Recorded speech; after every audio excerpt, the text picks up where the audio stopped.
विभूषितगणान्नवनीरगावात् पीताम्बरात् अरुणबिम्बफलादरोष्ठात् पूर्णेन्दुसुन्दरमुखात् अरविन्दनेत्रात् कृष्णात् परं किमपि तत्त्वहं न जाने। भगवान् गोपाल कृष्ण महाराज जय जय।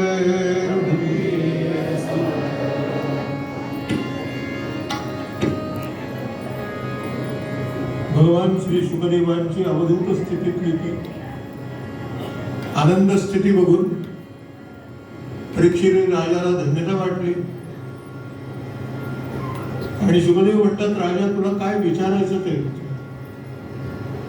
माझ्या सद्गुरूंच्या कृपेने मला जे सांगता येईल तेवढं मी सांगेन. आणि राजाने प्रश्न विचारला, गुरुजी मृत्यू डोक्यावरती सारखा फिरत असताना अल्पायुष्य ज्यांना लाभलेलं आहे, ज्या अल्पायुष्यी जीवांनी मृत्यूच्या संकटातून बाहेर येण्याकरता कोणत्या मार्गाचं अवलंबन करावं, भागवताचा हा मूळ प्रश्न आहे. आणि या प्रश्नाभोवती सगळं भागवत आहे. म्हणून हा मूळ प्रश्न लक्षात ठेवायचा आणि भागवताचं श्रवण चिंतन मनन करायचं. शुकदेव सांगतात, राजा तुझा प्रश्न केवळ तुझ्याकरता नाही तर संपूर्ण मनुष्य जातीच्या उद्धाराकरता. प्रपंचाच्या राहटगाड्या ओढण्यामध्ये माणसाचं सगळं आयुष्य खर्च होतं आणि ते आयुष्य कसं खर्च होतं ते त्यालाच कळत नाही. म्हणून माणसाने नेहमी सावध असलं पाहिजे. सावधवो मनुजा सावधवो म्हणून सावधान असलं पाहिजे. त्याला वर्तमानाचा वेध नाही. वर्तमान सत्य ते सार्थकी लावायचे तर भगवान श्रीकृष्ण दर्शन स्मरण श्रवण हाच मार्ग. जीवनाच्या अंतकाली पण मुखातून भगवान नामस्मरण यावे. बडे बडे योगी लोक सुद्धा याच्या करता प्रयत्नशील असतात. संकीर्तनाचा रममाण होतात, स्वतःला धन्य समजतात. द्वापार युगाच्या अंती भगवंताचे स्वरूप असलेल्या भागवत पुराणाचा मी माझ्या वडिलांजवळ म्हणजे वेदव्यासांजवळ अभ्यास केला असं शुकाचार्य राजा परीक्षितीला सांगतात. आपली गुरु परंपरा काय आहे हे आधी सांगा. आपली गुरु परंपरा काय आहे? सदाशिव समारंभा शंकराचार्य मध्यमा अस्मद आचार्य पर्यंतम वंदे गुरु परंपरा. हे मला गुरु परंपरेने मिळालंय राजा, आणि तेवढं काही मला सांगता येईल तेवढं मी सांगायचा प्रयत्न करतो त्यांच्या आशीर्वाद. आपली या बळे नाही मी बोलत सखा भगवंत वाचा.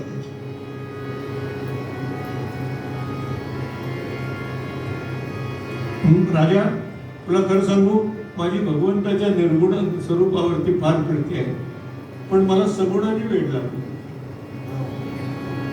आणि निर्गुण आणि सगुण एकच आहे हे मला गुरुकृपेनं आता कळलं. आधी मला प्रश्न होता, तुझं सगुण म्हणू की निर्गुण आहे? सगुण निर्गुण एक गोविंद. तुझं स्थूल म्हणू की सूक्ष्म रे स्थूल सूक्ष्म एक गोविंद. तुझं व्यक्त म्हणू की अव्यक्त रे व्यक्त अव्यक्त एक गोविंद. निवृत्ती प्रसादे ज्ञानदेव बोले बाप रखुमादेवी गुरु विठ्ठल तोच तू आहेस. हे मला भगवत कृपेनं कळलं. तेवढ्यात भगवत संकीर्तनाने चित्त ईश्वराचरणी लावले. तुला तर 7 दिवसांचा अवधी आहे. खटवांग नावाचा राजा होता, त्याला काही घटिका आयुष्य होतं. त्याने तेवढंच आयुष्य भगवंताच्या नामस्मरणात लावलं आणि तो मृत्यूच्या भयातून मोकळा झाला. राजा तुला 7 दिवस आहे, खूप वेळ आहे, काळजीच करू नकोस. राजाला 7 दिवस आहे तसं नाही, आपल्यालाही 7च दिवस आहे. 7 दिवसातला एक दिवस आपल्या वाट्याला नक्की येणार आहे की नाही? मग सोमवार असेल, मंगळवार असेल, बुधवार असेल, कुठलाही दिवस पण त्या दिवशी डगमगायचं नाही, आनंदात जायचं. आम्ही जातो आमच्या गावात. भक्तियोग सिद्ध होईल. शुक सांगतात, राजा तुझी धारणा पक्की ठेव म्हणजे तुझ्या जीवनात भक्ती सिद्ध होईल. राजाने विचारलं धारणा म्हणजे काय, त्या कुठे दृढ करायच्या असतात, आणि धारणा दृढ झाल्याचं निर्देशन काय आहे. शुकाचार्य म्हणाले, सांगतो, धारणा दृढ करण्याचे साधन काय, धारणा कुठे दृढ करायची, धारणा दृढ झाल्याचे लक्षण काय, मनोमालिन्य संपल्याचे द्योतक काय. आता जो दुसरा स्कंद आहे ना, हा ज्ञानस्कंद आहे, ज्ञानाचा स्कंद आहे. पहिला स्कंद हा अधिकाराचा स्कंद आहे, दुसरा ज्ञानाचा स्कंद आहे, आणि तिसरा स्कंद जो आहे तो ते ज्ञान जीवनात कसं उतरवावं याचा. प्रत्येक स्कंदाचा काहीतरी भागवतात विषय आहे, आणि त्या विषयाला अनुसरून जर भागवत आपण सांगितलं ना तर खूप आनंद देतो. ते स्वयं संगीत आहे भागवत. शुक सांगतात, राजा धारणा दृढ करण्याचे साधन सगुणाचे आधारे निर्गुण पावे निर्धारे सारा सारा विचारे संत संगे. एवढंच साधन आहे, दुसरं साधनच. सगुण मूर्तीचं ध्यान करावं म्हणजे निर्गुण आपोआप आपल्या मागे, आणि सार काय आणि आसार काय, आत्मानात्म विवेक करावा. आणि हे सगळं संत संगतीनं साधतं. म्हणून धारणा जर करायची असेल तर अशी करावी. धारणा दृढ कुठे करायची, हे संपूर्ण विश्व ज्याच्यामुळे प्रतीत होते त्या भगवंताच्या विराट स्वरूपी धारणा दृढ कर. विश्व विश्व न दिसता विश्वंभर रूपानं दिसत. काय बोललेत महाराज, तुला विश्व पंचविषयात्मक दिसणारच नाही. वास्तविक आहे ते पंचविषयात्मक, शब्द स्पर्श रूप रस आणि गंध.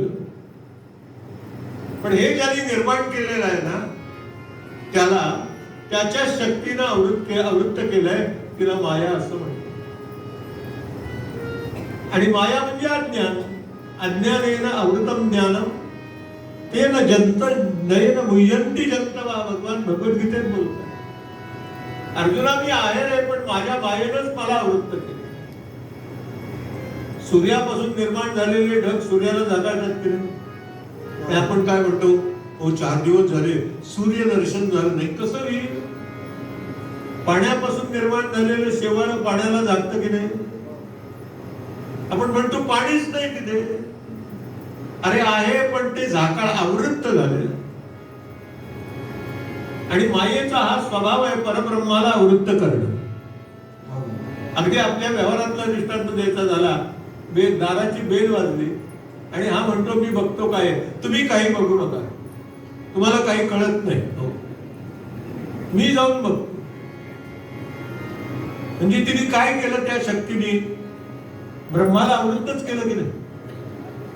हा तो मायेचा स्वभाव आहे. म्हणून तुका म्हणे आपली मायेशी पावली परब्रह्म जाण ओळखली. तिला केली बाजूला आणि परब्रह्माच्या नादाला जे लागले. आणि मग तिथे काय दिसलं, तिथे खरा भक्तियोग सिद्ध झाला. आणि तो कसा आहे, जे जे दिसे भूत ते ते मानिजे भगवंत. हा भक्तियोग निश्चित जाणे. एका वेळी भक्तीची व्याख्या. आणि भक्ती म्हणजे काय, एरवी पहिली नाचवती दुजी ना सरती माझी सहज स्थिती या नाम. आपल्या सहज स्वरूपाशी आपण जाऊन एकरूप होणं म्हणजे भक्ती. ती विद्यते हृदय ग्रंथी मगाशी आपण बोलून आलो. आणि असा जो विश्वव्यापक परमात्मा आहे ना, तो कसा आहे, पुरुष सूक्त श्रुतीने ते सांगितले. सहस्र शीर्ष पुरुषः सहस्राक्षः सहस्रपादः सभूमिं विश्वतो वृत्वा अत्य तिष्ठत दशांगुल. भूजल तेज समीर रख रवी शशी काष्ठा दिकी असे भरला. आणि स्थिरचर व्यापुनी अवगा तो जगदात्मा दशांगुले उरला. पुरला, भरला, पुरला आणि उरला. शिल्लक आहे तो अजून. आता त्याला जागाच नाहीये. जागाच नाही म्हणजे त्यांनी निर्माण केलेल्या घरात त्यालाच राहायला जागा नाही. त्याची स्थिती कशी झाली आहे? असूनही खास मालक घरचा, म्हणून ती चोर त्याला परवशता पाश दैवे ज्यांच्या. कारण तो मायेच्या दिले आवृत्त झाला ना, मायेचा पाश त्याच्या भोवती पडला आणि तो आपल्या मूळ स्वरूपापासून काय झाला? परावलंबी झाला. म्हणून राजा हे परावलंबित्व जाण्याकरता तू काय कर? त्या भगवंताचा अखंड ध्यान. आणि भगवंताचं ध्यान करायचं म्हणजे ध्यान म्हणजे काय हो? ध्यान करायचं म्हणजे नक्की काय करायचं? तत्र प्रत्येक तानता इति ध्यान, ही ध्यानाची व्याख्या पतंजलीने केली. ज्याचं ध्यान करतो त्याचा प्रत्यय येईपर्यंत पुन्हा पुन्हा पुन्हा पुन्हा पुन्हा पुन्हा तेच करणं, याला ध्यान असं म्हणतात. याला ध्यान असं म्हणतात. भगवंत स्थूल व सूक्ष्म रूपाची धारणा व त्यापासून क्रममुक्ती आणि सद्योमुक्तीचं विवेचन शुकाचार्याने. भगवंताच्या स्थूल रूपाची आणि सूक्ष्म रूपाची या दोन धारणा पक्क्या झाल्या की आपल्याला काय पाहिजे त्यावेळेला चॉईस आपल्याकडे असतो. त्यावेळेला पर्याय आपल्याकडे असतो. आपल्याला सद्योमुक्ती पाहिजे का क्रममुक्ती पाहिजे? एक झाड होतं मोठं, त्या झाडाच्या खाली एक मनुष्य बसला होता आणि एक पोपट बसलं. वरती एक सुंदर फळ लागलं. पोपट कसा जाईल हो? तो झेपच घेऊन जाईल ना. आणि माणूस कसा जाईल? आणि बुंदा किती येईल, मोठा आहे बघेल, कसं चढायचं बघेल, कोणत्या फांदीला लागलाय ते बघेल, त्या फांदीकडे जाणारी दुसरी फांदी कुठली असेल ती बघेल. आणि इतकंही करून जर फळ हाताला लागलं नाही तर काहीतरी काठी बिटी घेईल आणि ते फळ खाली पाडेल. ही क्रमाक्रमानं मुक्त होणं आणि एका झेपेत मुक्त होणं, याला एका झेपेत मुक्त जे होणं असतं ना त्याला सद्योमुक्ती असं म्हणतात. आणि क्रमाक्रमानं जे मुक्ती मिळवतो ना त्याला क्रममुक्ती असं म्हणतात. माऊलीनं हरिपाठात पहिल्यांदाच ते सांगितलंय.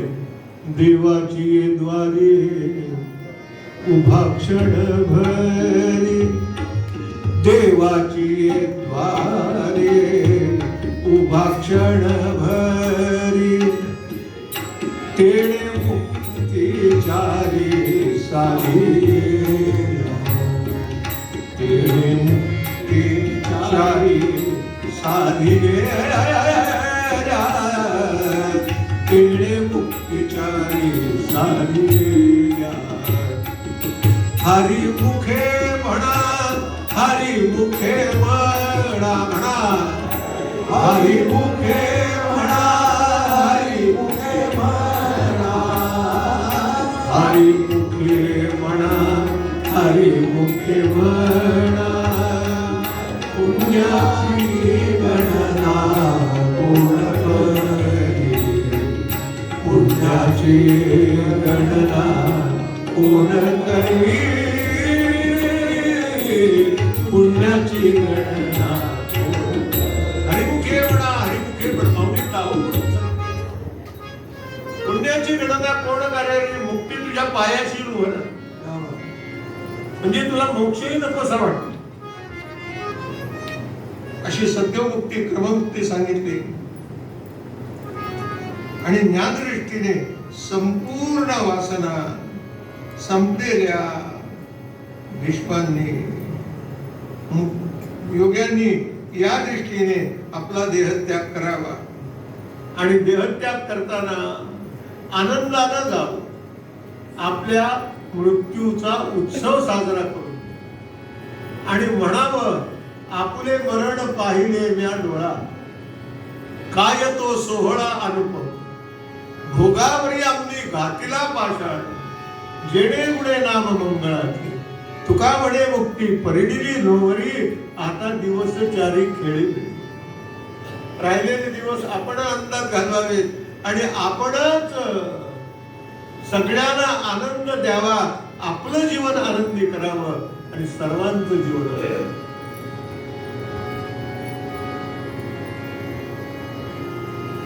राजा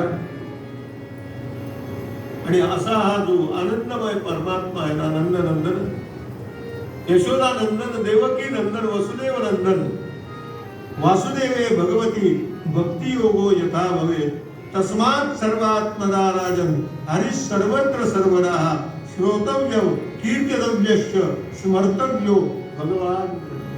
म्हणून राजा सदा सर्व काळ त्याचंच अनुसंधान ठेवणं, याच्यातच मनुष्य देहाचं सार्थक, त्याच्यातच मनुष्य देहाचं सार्थक आहे. इच्छेनुसार भिन्न भिन्न देवतांची उपासना सुद्धा उपासना शुकाचार्य सांगताना म्हणाले, राजा पण कितीही केलं ना तरी जीवाला काही ना काहीतरी अपेक्षाच असते. पंचभौतिक देह म्हणजे अपेक्षा सुटत नाही.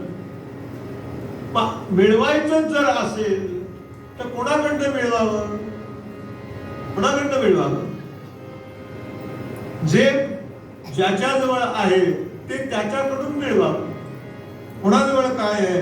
ब्रह्मतेज पाहिजे असेल ना तर बृहस्पतीची उपासना, इंद्रिय तेज पाहिजे असेल तर इंद्राची उपासना करावी, संतान पाहिजे असेल तर प्रजापतीची उपासना करावी, लक्ष्मी पाहिजे असेल तर मायादेवीची उपासना करावी, तेज पाहिजे असेल अग्नीची उपासना करावी, धनाकरता वसुदेवतेची उपासना करावी, वीरतेकरता रुद्राची उपासना करावी, अन्नाकरता आदितीची उपासना करावी, स्वर्गाकरता आदितीच्या पुत्रांची उपासना करतात, राज्याकरता विश्वदेवतेची उपासना करावी, प्रजानुकूलत्व यावं असं वाटत असेल तर साध्य देवतेची उपासना करावी, आयुष्याकरता अश्विनकुमाराची, पुष्टी करता पृथ्वीची, प्रतिष्ठे करता पृथ्वी आणि आकाशाची उपासना.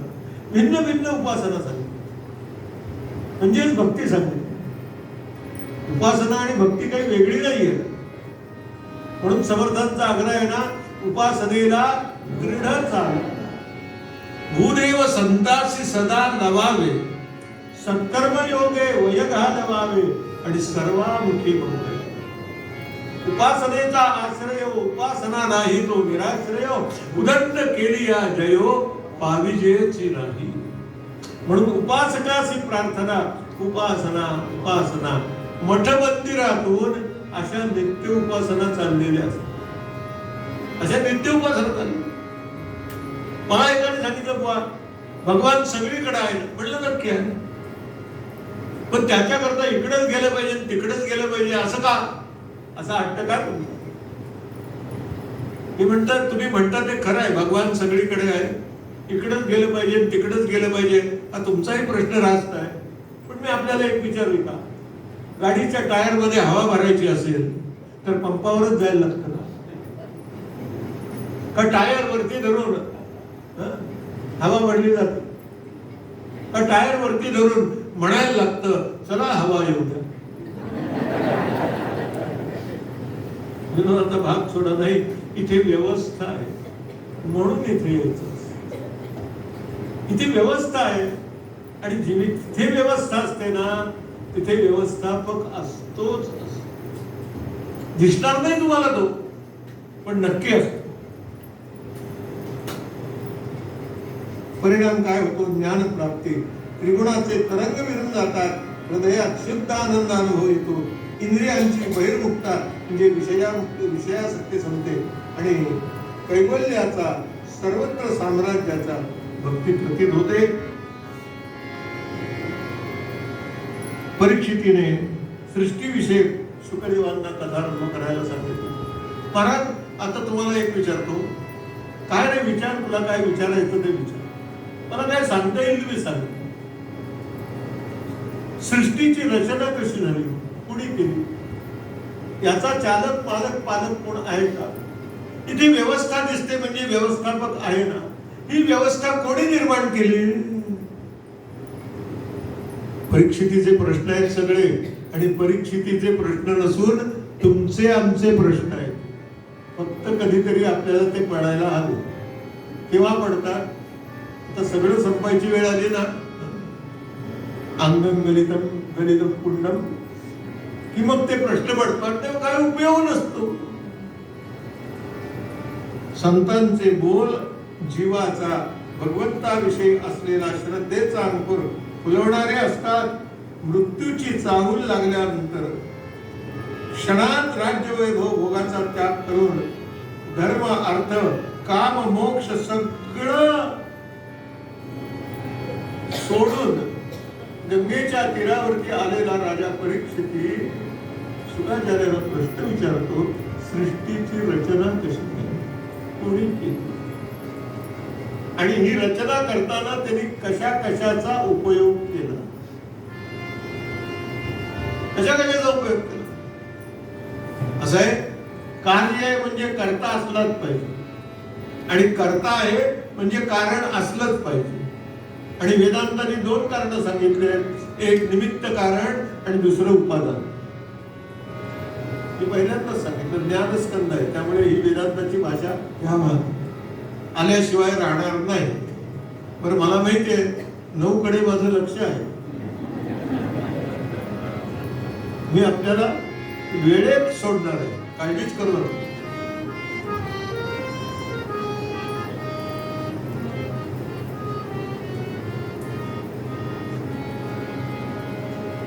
असा राजा परीक्षिती विचारतो, गुरुजी, आपल्या मुखातून निघणाऱ्या ज्ञानामृताने माझे अज्ञानाचे मळ धुतले जातात. मी आपल्याकडून जाणून घेऊ इच्छितो की भगवंताने आपल्या मायेने सृष्टीची रचना कशी केली. सृष्टीकडे दृष्टी टाकल्यानंतर माणसाची मती गुंग होते. जर तशी दृष्टी टाकली तर, नाहीतर आम्ही काशीला जातो, गंगेचा प्रवाह बघतो, 2 तास तिथे बघतो, काशीची थंडाई पितो,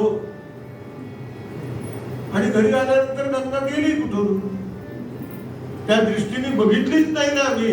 जगन्नाथ पंडितांनी ती बघितली, म्हणून जगन्नाथ पंडितांना गंगेने आपल्यात सामावलं. म्हणून निसर्गाकडे बघावं, थोडस बघावं. काय निसर्ग इतका सुजलाम सुफलाम मलयज शीतलाम असा नटलेला आहे ना, तो बघावा. पाऊस पडायला लागला ना की बघावं त्या धारांकडे, कशा धारा. वारा व्हायला लागला ना की बघावं आकाशाकडे, बघावं. पौर्णिमेच्या चांदण्यात आकाशाकडे दृष्टी टाकावी, आपल्याला भगवंताची करणी कळते. आकाशाला आधार कशाचा आहे, कशावर उभा आहे ते पण आहे की नाही, आहे ना, म्हणा ना, आहे म्हणून आहे. आणि आकाश म्हणजे पोकळी आहे. ती पोकळी जर आत नसेल आपल्यात तर गोंधळ होईल की नाही. वायू आपल्यात आहे, अग्नी आपल्यात आहे, अहम वैश्वानरो भूत्वा. पाणी आपल्यात आहे आणि पृथ्वी आपल्यात आहे, हाड्याचं रूप आहे. ही सगळी पंचमहाभूत आपल्यात आहेत, आणि या पंचमहाभूतांच्या साह्यानं भगवंताने ही सृष्टी निर्माण केली. आणि कशी निर्माण केली, त्याचा क्रम कसा आहे, उपनिषद बोलत आहे. आत्मनः आकाश संभूतः, आकाशात वायू, वायुर अग्नी, अग्नी आपः, आपः पृथ्वी, पृथ्वी वनस्पतया, वनस्पतया अन्नम, अन्नम रेतः, आणि रेतः जीव. अशी निर्माण केली. पण ती आवरताना सुद्धा कशी आवरतो, एकदम आकाशाला घालवत नाही. असं एखादी फॅक्टरी आपण काढली आणि ती आवरायची असेल तर पहिल्यांदा कोणाला आपण कमी करतो, अगदी पहिल्यांदा लागलेला असेल त्याला कमी करतो का, नाही. नाही, न्यायच आहे तिथे. ज्युनियर मोस्ट गो फर्स्ट. तो ज्युनियर आहे ना, आत्ता लागलेला आहे ना, त्याला पहिल्यांदा बाजूला करतो. तसं भगवंत सुद्धा आवरताना एका क्रमाने आवरतो. पृथ्वी, आप, तेज, वायू, आकाश असं आपण म्हणतो, पण त्याचा क्रम कसा आहे, आकाश, वायू, अग्नी, आप आणि पृथ्वी. अशी ही पंचमहाभूतांची रचना भगवंताची आहे. आणि ही किती सुंदर आहे हो, तशी दृष्टी असल्याशिवाय कळत नाही. आणि शुकाचार्याने राजा परीक्षितीला ती दृष्टी दिली. भागवत तुम्हा आम्हाला ती दृष्टी देते. आणि भगवान शुकाचार्य सांगतात, राजा हा परमात्मा जो आहे ना, हा सगळ्यांचा पती आहे. कशा कशाचा पती आहे यादीच दिले.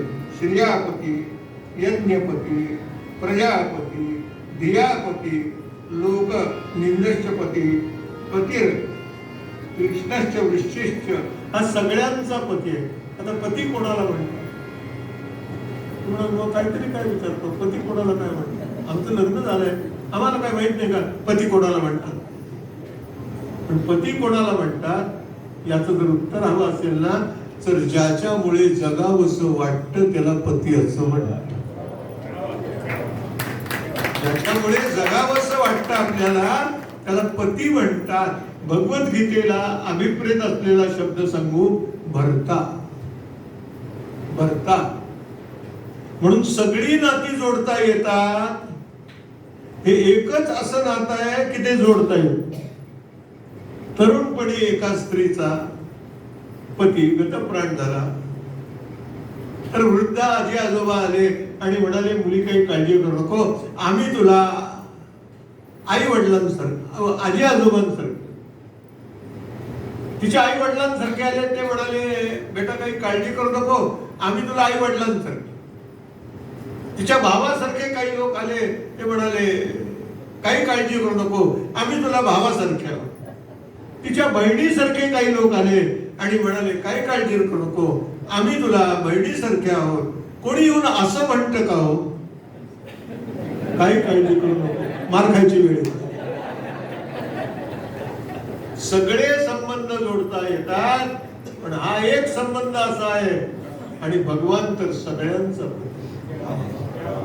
तो का लक्ष्मीचा पती,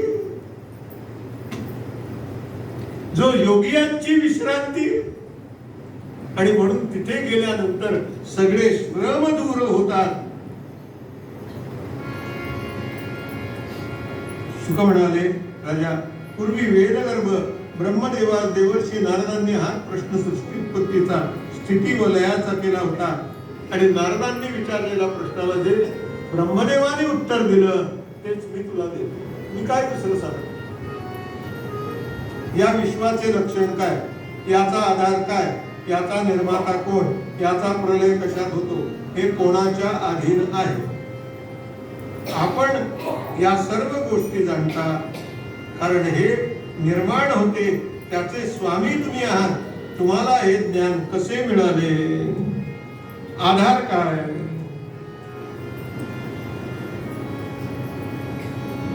त्याचा स्वामी कोण आहे? आपण आपले स्वरूप काय, मायेच्या माध्यमातून विश्व निर्माण कराल, पण आपल्यात काही फरक पडत नाही. आपण सर्वज्ञ आहात तरी विस्तारपूर्वक सांग. नारदांनी विचारलं आणि ब्रह्मदेव आता उत्तर देत आहेत. मुलाचे प्रश्न आहेत आणि वडील उत्तर देतात. नारद हे ब्रह्मदेवाचे मानस पुत्र आहे. आपल्याला नारदांची एकच ओळख माहिती. आपण काय म्हणतो, नारद हे कळीचे आहेत, कळ लावणारे आहेत, कलागत लावणारे आहेत. नारद कळीचे नाहीत, नारद कळकळीचे आहेत. नारद कळकळीचे आहेत. तुमच्या आमच्याबद्दल कळकळ आहे म्हणूनच हे विचारलंय, नाही तर आमची ताकद आहे का ब्रह्मदेवाला जाऊन हे विचारायचं? नारदांचा प्रश्न ऐकून ब्रह्मदेवाची प्रसन्नता, भगवत गुणांचे महात्म्य वर्णन करण्याची संधी, माझ्याद्वारे निर्माण होणाऱ्या सृष्टीच्या रचनेचे रहस्य फक्त भगवान जाणतात. मी स्वसंवेद्य भगवंताच्या प्रकाशाने प्रकाशित होतो, त्या वासुदेवाला मी नमस्कार. ब्रह्मदेव म्हणतात, मी कशाने प्रकाशित झालो? ब्रह्मदेव म्हणतात, मी कशाने प्रकाशित झालो? भगवंताच्या आत्मस्वरूपाच्या प्रकाशाने माझी बुद्धी प्रकाशित झाली, आणि म्हणून हे मला रहस्य कळालं. ब्रह्मदेव सांगतात, द्रव्य, कर्म, काल, स्वभाव व जीव ही सर्व भगवत स्वरूप आहेत. भगवंतात दुसरे काही नाही. वेद, नारायण, परायण देवता, नारायणाच्या अंगावर यज्ञ नारायणाच्या प्रसन्न होणारी, तपनारायणाची शक्ती, मला निर्माण केले, त्याचे इच्छेनुसार मी सृजन करतो. गुणातीत असलेल्या प्रभूने सृष्टी निर्माण केली. स्थिती प्रलय अशी सृष्टी त्यांनी सत्व, रज आणि तम या 3 गुणांच्या माध्यमातून केली. म्हणून ही त्रिगुणात्मक प्रकृती आहे. प्रकृती ही त्रिगुणात्मक आहे आणि ही प्रकृती त्रिगुणात्मक. आपण काही वेळेला सात्विक असतो, काही वेळेला राजस असतो आणि काही वेळेला तामस असतो की नाही. 24 तासात किती वेळ असतो हा भाग वेगळा. काही माणसं 23.5 तास तामसीच असतात, काही माणसं 23.5 तास राजसच असतात, काही माणसं 23.5 तास नाही 24 तास सुद्धा सात्विक असतात. महाराजांसारखे, समर्थांसारखे. आणि सत्वगुणे भगवत भक्ती आहे. त्याने संकल्प केला, एकटा होता, अनेक रूपाने नटावे आणि त्या संकल्पाला अनुसरून रज, सत्व, तम त्रिगुणांचा स्वीकार केला. स्वभावाने त्या त्रिगुणांना एकापासून दुसरं होण्याची शक्ती त्याने आपल्या स्वभावाने दिली. म्हणून सत्वात त्याने आपला अहंकार टाकला आणि त्या अहंकारामुळे रज झाला. रजामध्ये आपला अहंकार टाकला आणि त्याच्यामुळे तम निर्माण झाला. असा सत्व, रज आणि तम या प्रत्येकात भगवंताचा अहम असल्यामुळे या सृष्टीमध्ये जगावंसं वाटतं. नाही तर केव्हाच वाटलं असतं की संपलं आपलं. जगावंसं वाटतं, भल्या भल्यानं जगावंसं वाटतं की नाही. तुम्हाला मला वाटेल यात काय. आमचे गुरुजी एक दृष्टांत सांगायचे. एक मोळी विकावं, काष्ठ घेऊन मोळ्या तयार करायच्या आणि गावात जाऊन विकायच्या. एक दिवस मोळी घेतली डोक्यावरती आणि निघाला विकायला. तो ऊन होतं, वैशाख महिना होता, रडरडतं ऊन होतं, पाय भाजत होते. ती मोळी खाली टाकली आणि म्हणाला, यमधर्मा सोडव रे मला. हे यमधर्माने ऐकलं आणि यम लगेच आला. त्याला त्यावेळेला काही कुठे अपॉइंटमेंट नव्हती.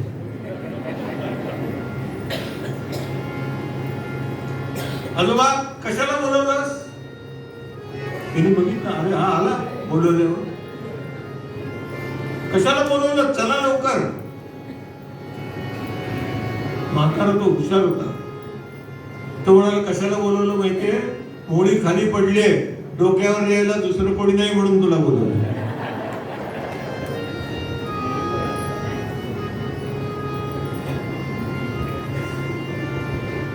आकाशाचा आता पहिल्यांदा पंचमहाभूतात पण असेच विकार झाले. आकाशात विकार निर्माण झाला आणि वायू झाला, वायूत विकार निर्माण झाला, अग्नी झाला, अग्नीत विकार निर्माण झाला, जल झालं आणि जलात विकार निर्माण झाला, पृथ्वी झाली, पृथ्वीत विकार निर्माण झाला, वनस्पती झाल्या, वनस्पतीत विकार निर्माण झाले, अन्न झालं, अन्नात विकार निर्माण झाले, मग काय झालं, रेत झालं, रेतात विकार निर्माण झाले, जीवसृष्टी. अशी सृष्टी भगवंताने रचली आणि त्याच्यामध्ये तो राहिला. कसा राहिला, आनंदात राहिला.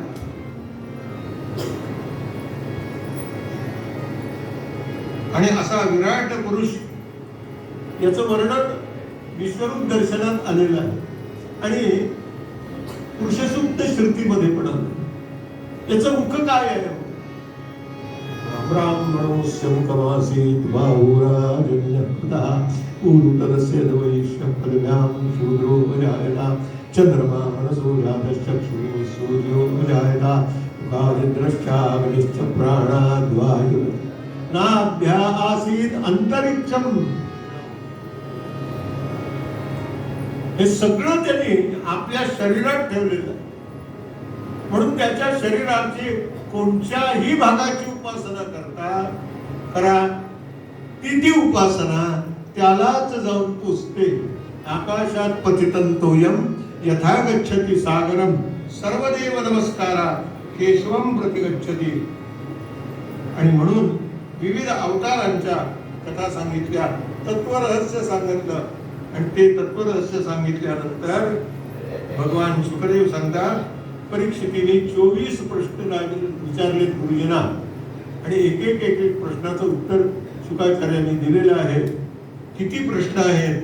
पहिलाच प्रश्न आहे, नारदांना ब्रह्मदेवाने भगवंताच्या गुणांचे वर्णन कर सांगितले तेव्हा त्यांनी कोणाकोणाला ही कथा ऐकवली, उपदेश केला. भगवंताची मला अशी कथा ऐकवा की जेणेकरून मी माझे चित्त भगवंताशी एकरूप करून टाकेन आणि हे शरीर सोडून जाताना मला फक्त भगवंतच आठवेल. आता पहिलाच प्रश्न इतका प्रेमाचा आणि इतका भाग्याचा आणि इतक्या वजनाचा आहे की त्याच्यात सगळे बाकीचे प्रश्न. कारण भगवंताने अभिवचन दिलंय की नाही, अंतकाले च मामेव स्मरण मुक्त्वा कलेवर. तू शेवटच्या क्षणी जरी मला आठवलंस ना तरी मी तुला मुक्त करीन. गीता आपल्याला का आवडते? वेदांत आहे म्हणून नाही, भगवान अर्जुनाचा संवाद आहे म्हणून नाही, अर्जुनाने प्रश्न विचारलेत म्हणून नाही, व्यासांची प्रतिभा आहे म्हणून नाही. तर गीता आपल्याला का आवडते? कारण गीतेमध्ये भगवंतानी बरीच आश्वासनं दिली आणि नुसतीच तो आश्वासनं देत नाही तर दिलेली आश्वासनं पाळतो म्हणून गीता आपल्याला आवडते. आश्वासन देणार आपल्याला आवडतो की नाही?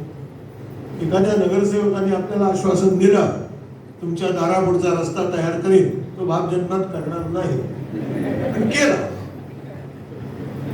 तर आपण लगेच सांगतो की नाही, भाऊसाहेब पुढच्या वेळेला तुम्हालाच, आम्ही मत त्याला देत नाही, हा बघ.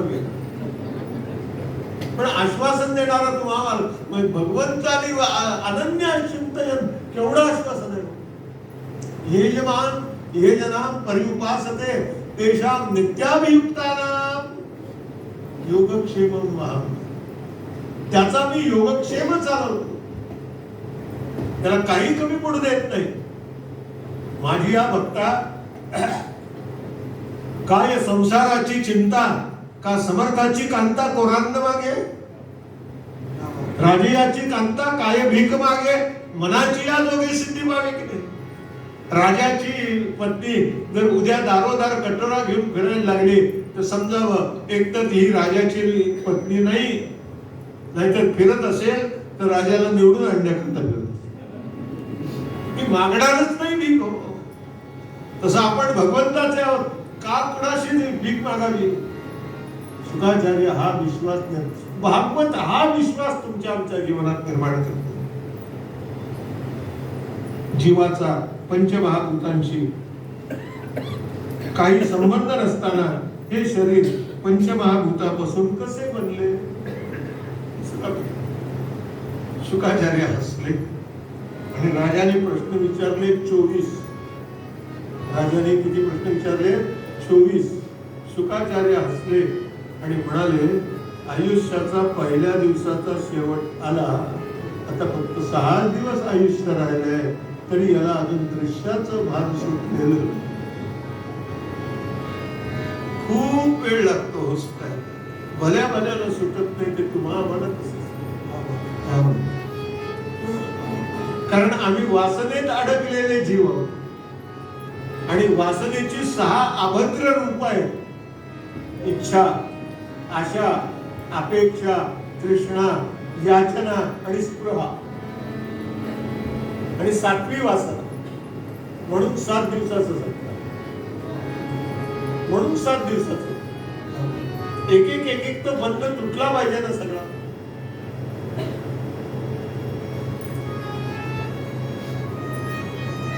ब्रह्मदेवास भगवान दर्शन व भगवंताने सांगितलेले चतुश्लोकी भागवत, भगवंताचं ब्रह्मदेवाला दर्शन झालं आणि भगवान म्हणाले, मी तुला आता गुह्य सांगतो.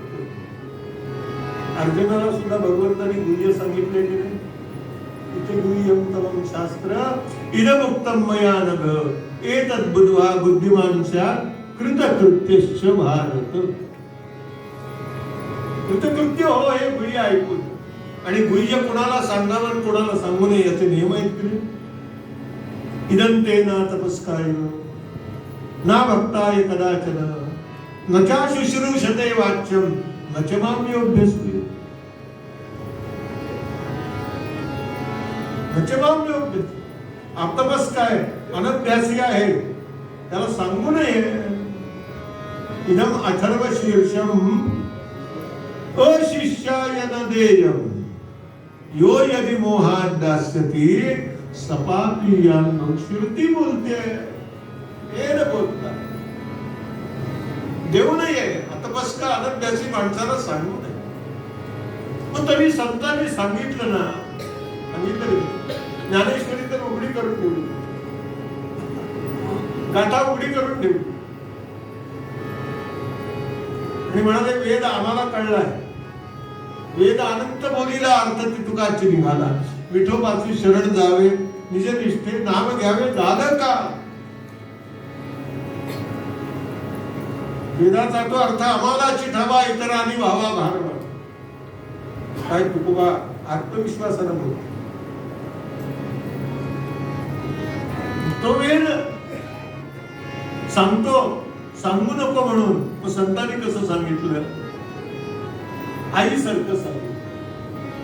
पाडव्याचा दिवस आहे, घरात श्रीखंड केलेला आहे आणि बापाने सांगितलं हा अभ्यास करत नाही, परीक्षा आता जवळ आलेली आहे, नुसता खेळतो, टीव्ही बघतो, मोबाईल वरती खेळतो, याला श्रीखंड देऊ नको. न देयो की आई ज्या वेळेला जेवायला बसते ना तिच्या तोंडात घास जाईल का? जातीवंत आई असेल तर मुळीच जाणार. जातीवंत आई असेल तर मुळीच. ती मुलाला सांगते इकडे ये रे, बस इथे माझ्याजवळ, हे श्रीखंड खा. तो म्हणतो पण बाबा रागावतील ना, बाबा रागावतील त्याचं काय करायचं? ती म्हणाली ते रागावले तर त्यांना शांत कसं करायचं मला चांगलं माहिती, तू श्रीखंड खा. कळवळ याची तरी स्वार्था विणत. शुकाचार्य यातले आहे आणि कळवळ आहे परिस्थितीबद्दल म्हणून तर बोलत. नाही तर तुका म्हणे आम्हा कोणही गरज परी आलोक्षेज बोलवी तू. मी तुला आता गुह्य सांगतो. ज्ञानम परम गुह्यन्ते यद विज्ञान समन्वित. 4 श्लोकात भागवत सांगितलं. सगळं भागवत 4 श्लोकात. आणि या 4 श्लोकावरती नाथांनी आपल्या जीवनामध्ये जे अनेक ग्रंथ लिहिले ना, त्यातला पहिला ग्रंथ आपल्या सद्गुरूंबरोबर जनार्दन स्वामींबरोबर तीर्थयात्रेला असताना नाथांनी पहिला ग्रंथ लिहिला, त्याला चतुश्लोकी भागवत असं म्हणतात. त्या ग्रंथाचं नाव ज्ञानम परम गुह्य. ते गुह्य आहे आणि ते कसं आहे? यद विज्ञान समन्वित. आमच्या वैदिक धर्माने विज्ञानाची चेष्टा केलेली नाही, विज्ञानाला झिडकारलेलं नाही, पण ज्ञान विज्ञानासहित पाहिजे. ज्ञानम विज्ञान सहितम यज्ञात्वा मोक्षसे अशुभात. तर अशुभाचं शुभ होतं. अज्ञान म्हणजे काय, विज्ञान म्हणजे काय आणि अज्ञान म्हणजे काय? माऊलींनी 21 सांगितलं, अर्जुना तया नाव ज्ञान येर प्रपंचू हे विज्ञान आणि तिथे सत्यबुद्धी हे अज्ञान. हे प्रपंच पंचमहाभूतात्मक आहे ना, हे विज्ञान आहे. आणि विज्ञानाचा वेदांताला अभिप्रेत असलेला असा अर्थ आहे विपरीत ज्ञान आहे, खरं ज्ञान नाही. पण ते सत्य वाटतं ना बुद्धीला, ते तर सत्यबुद्धी हे अज्ञान. एका ओळीत ज्ञान, विज्ञान आणि अज्ञान सगळं स्पष्ट करतो. ज्याला म्हणतात हा गुणावरू 9 महिने वाजले. खूप सुंदर. अर्जुना तया नावज्ञान येर प्रपंचू हे विज्ञान तेथ सत्यबुद्धी हे अज्ञान. पंचमहाभौतिक निर्माण झालेलं विश्व, मायेच्या मुळे सत्य भासतं ते अज्ञान असतं. मायेमुळे जे निर्माण होतं ते विज्ञान असतं. आणि मायेच्या ही पलीकडे जे अधिष्ठान आहे त्या अधिष्ठानावरती जो ब्रह्मविद ब्रह्मैव भवती जाऊन राहतो तो ज्ञान असतो.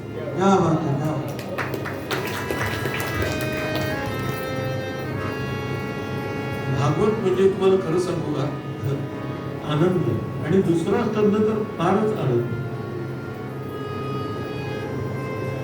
ज्ञानन्नाहो यथा भागो यद्रूप गुणकर्मकः तथैव तद विज्ञान मुसृते मदनुग्रहात. पण हे सगळं माझ्या अनुग्रहाने कळतं असं भगवान ब्रह्मदेवाला चतुश्लोकी भागवतात सांगतात. नसताना सुद्धा जी आपल्याला आहे असं वाटतं, नसताना सुद्धा जे आपल्याला आहे असं वाटतं ब्रह्मदेवा तिला माया असं म्हणतात. आचार्यांनी वर्णन केलंय त्याच्या विवेक चूडामणीमध्ये. अव्यक्त नामनी परमेश शक्ती अनादि विद्या त्रिगुणात्मिका परा कार्यानुमेया सुईदैव माय. बरं ते आहे म्हणावं तर दिसत नाही, नाही म्हणावं तर भासते. महाराज म्हणाले भागवतात सत म्हणू तरी नसे, असत म्हणू तरी भासे, सदसत म्हणू तरी असे नसे ऐसी ही माया. एवं मायेचे जे बोलणे ते सर्व ही लाजिरवाणे नुपजली याचे श्राद्ध करणे ऐशी असे. जन्माला चालू नाही त्याचं काय श्राद्ध करा.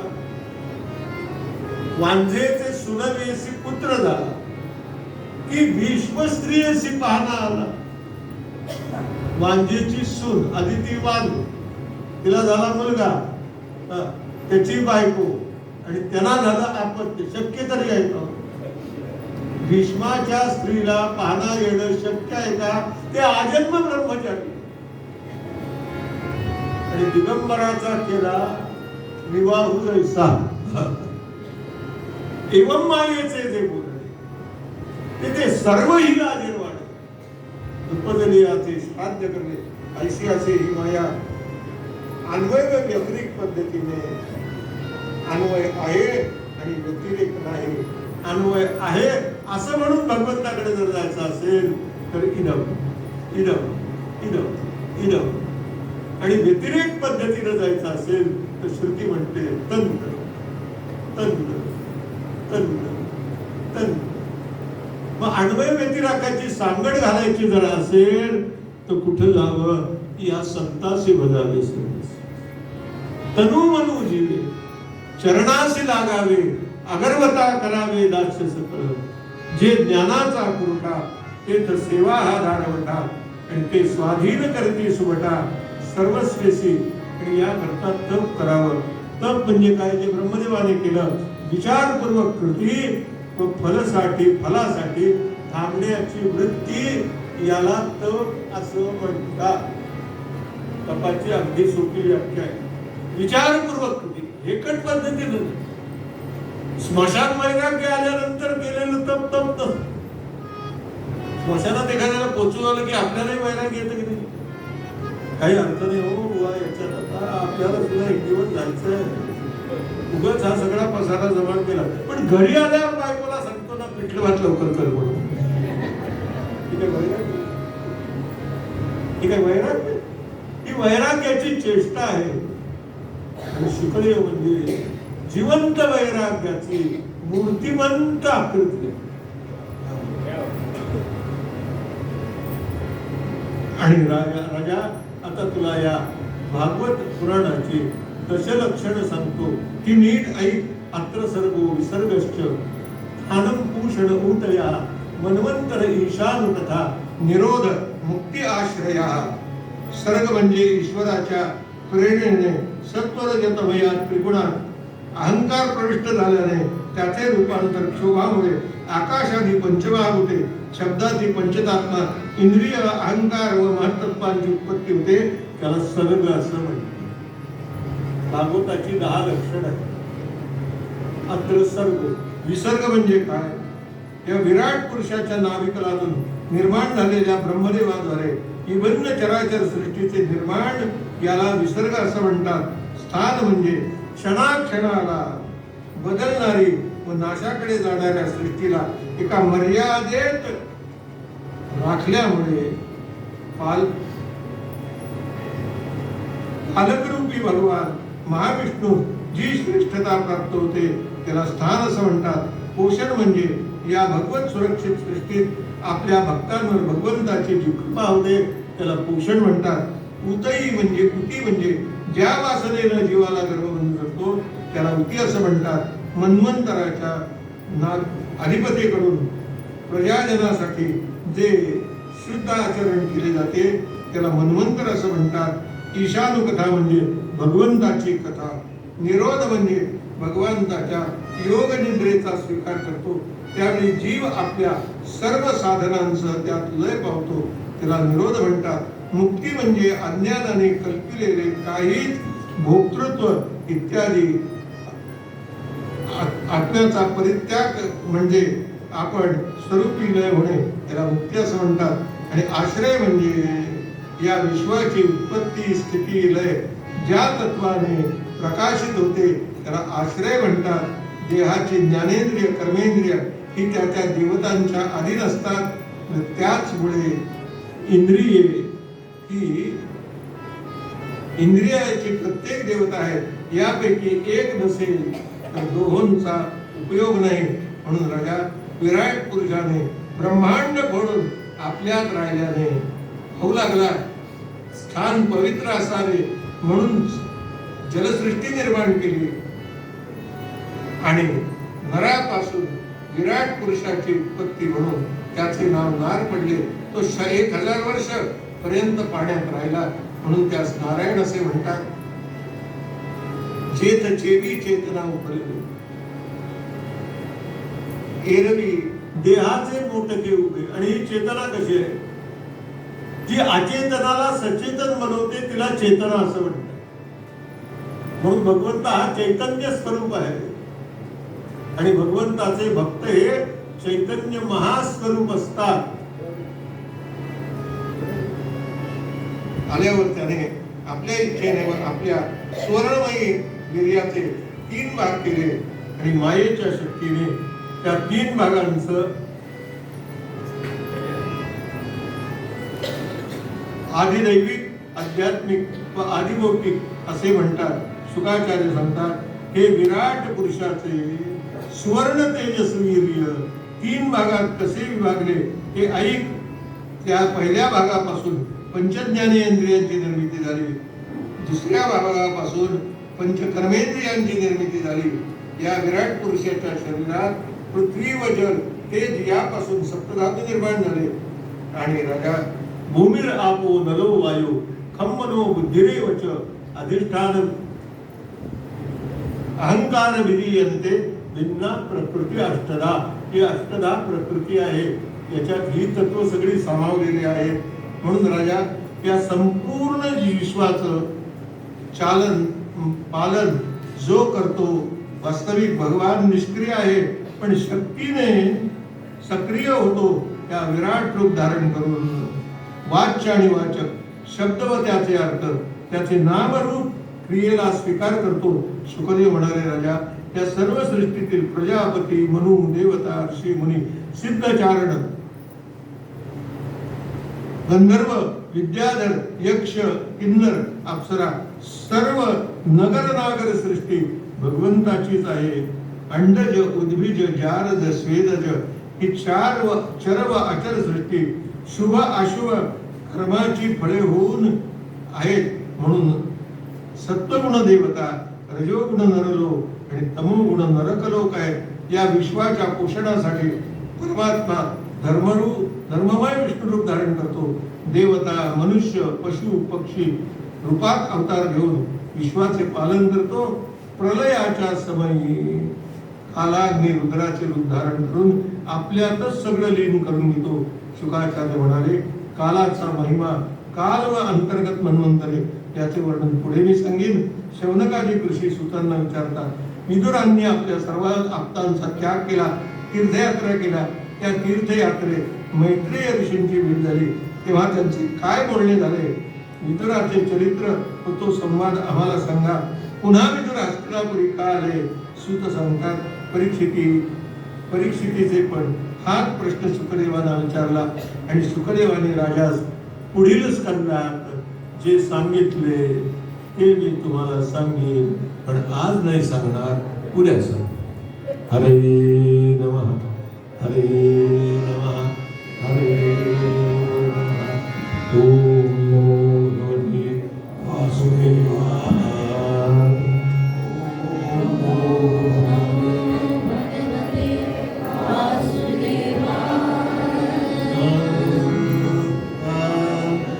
श्री राम जय राम जय जय राम, श्री राम जय राम जय जय राम, श्री राम जय राम जय जय राम, श्री राम जय राम जय जय राम, श्री राम जय राम जय जय राम, श्री राम जय राम जय जय राम, श्री राम जय राम जय जय राम, श्री राम जय राम जय जय राम, श्री राम जय राम जय जय राम, श्री राम जय राम जय जय राम, श्री राम जय राम जय जय राम,